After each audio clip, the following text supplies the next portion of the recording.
বানাবো, তার জন্য এখানে আমি পানির মধ্যে কিছুটা চালের গুঁড়ো দিয়ে দিলাম, ঢাকনা দিয়ে দিব। তো এখন আমি আটাটা নেড়ে চেড়ে নিলাম। দেখেন চালের গুঁড়াটা এভাবে খুলতে হয়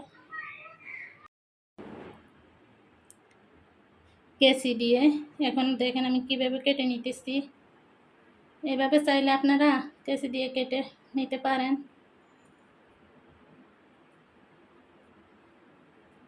সহজভাবে এটা ঘুরে ঘুরে কেটে নেবেন। দেখতে দেখেন অনেক সুন্দর হয়েছে, আমি অনেকগুলোই বানিয়ে ফেলছি।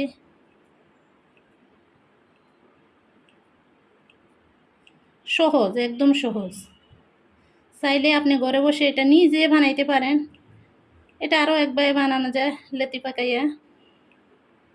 তো কেচি দিয়ে যাতে সহজ, আমি কেচি দিয়ে কাটতেছি। দেখেন আমি অনেকগুলো কিন্তু কেটে ফেলছি।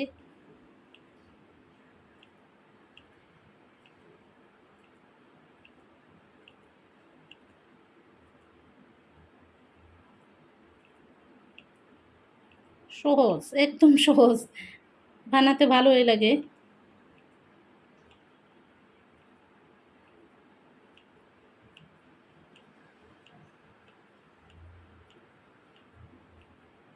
দেখেন কতগুলো বানিয়ে ফেলছি।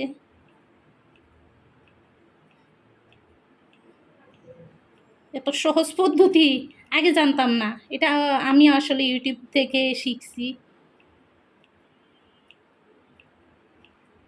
দেখেন অনেকগুলো আমি বানিয়ে ফেললাম।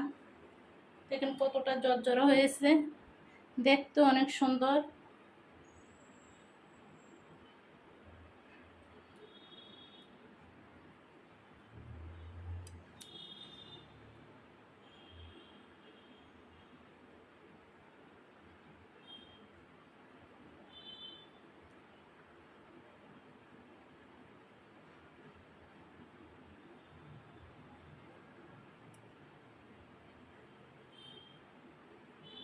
তো কেটে নিতেছি, দেখেন কি সুন্দর হচ্ছে।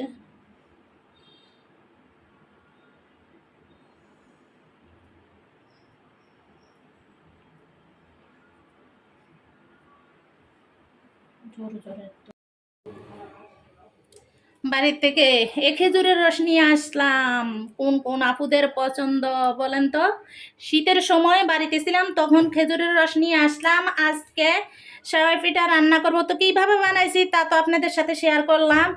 এই রসটা আমি বাড়িতে গাছের থেকে হাঁড়ি নামাই আনার পরে 2টা বলক আনাইয়া তারপর ঠান্ডা করে ডিপ ফ্রিজে রেখে দিয়েছি। তো এখন আমি রান্না করতেছি এই খেজুরের রস দিয়ে সেমাই পিঠার সিন্নি, মানে সেমাই পিঠা রান্না করব। তো খেজুরের রসটা নিয়ে নিলাম। কয়েকটা বলক আনানে লাল লাল হয়ে গেছে, কিন্তু সাদা ছিল এটা। এখন খেজুরের রসটা কিন্তু অনেক সুন্দরভাবে বলক চলে আসছে, অনেক ফ্লেভার বের হয়েছে, যা আপনাদেরকে বোঝানোর মতো না। আর এখানে দেখেন আমি সেমাই পিঠা দিয়ে তো কীভাবে বানাইলাম দেখাইলাম, কি সুন্দর কেচি দিয়ে কট কট করে কেটে ফেললাম। আর এই যে দেখেন, তো এখন আমি দিয়ে দিব। তবে অল্প অল্প করে দিলে ভালো, একবারে দিলে দলা পেকে যেতে পারে।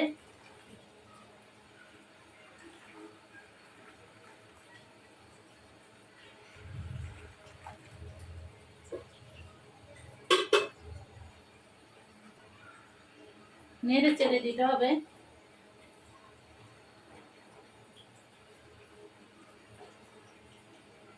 এখন আমি পুরাটাই দিয়ে দিব।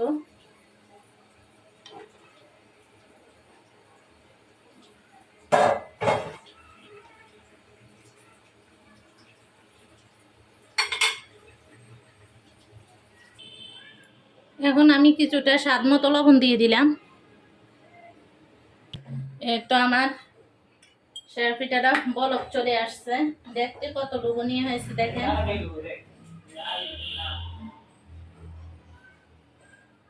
দেখ এই যে দর্শক দেখেন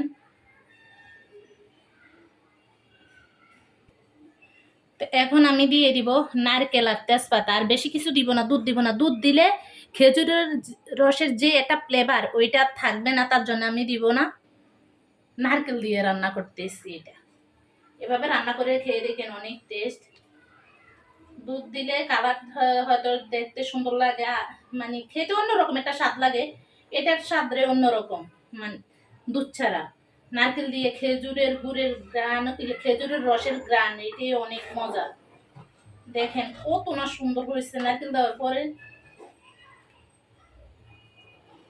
তা আপনারা চাইলে এভাবে রান্না করতে হয়ে গেছে। এটা কিন্তু চালের গুঁড়া দিয়ে সেমাই পিঠাটা বানানো হয়েছে। তো আমার সেমাই পিঠাটা কেমন হয়েছে কমেন্টে জানাবেন। তো আমি কিভাবে রান্না করলাম, তা আমি কিভাবে সেমাই পিঠাটা বানাইলাম এবং রান্না করলাম সম্পূর্ণটা আপনাদের সাথে শেয়ার করলাম। এখন দেখেন তো কত সুন্দর হয়েছে। খেজুরের রস দিয়ে রান্না করছি, আসলে অনেক সুন্দর একটা ফ্লেভার আসছে। দেখতে যত সুন্দর, খেতে তার চেয়ে বেশি টেস্ট হবে। তা আমি এখন এটা নিতেছি খাওয়ার জন্য।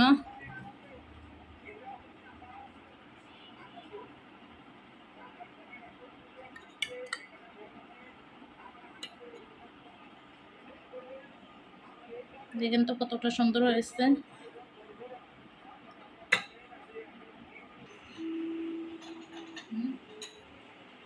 দর্শক, রান্না করলাম কিভাবে শেয়ার করলাম। কেসি দিয়ে কি সুন্দর কেটে সেমাই পিঠা বানাইলাম।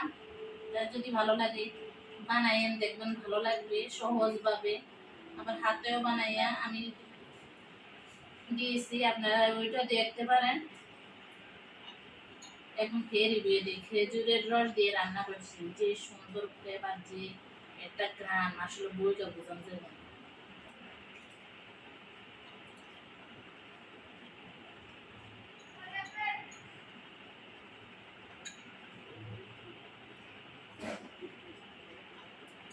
চাইলে কিন্তু দুধ দিয়ে রান্না করা যায়, কিন্তু দুধ দিয়ে রান্না করলে খেজুরের গুড়ের ঘ্রাণটা আর পাওয়া যায়, খেজুরের রসের ব্যাপারটা পাওয়া যায় না, এই জন্য দুধ দিয়ে দিই।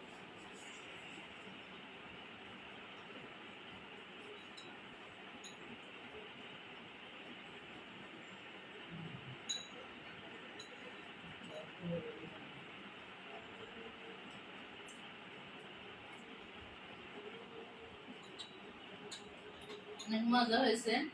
তো খেজুরের রসের পায়েস, কে কে পছন্দ করেন কমেন্টে জানাবেন।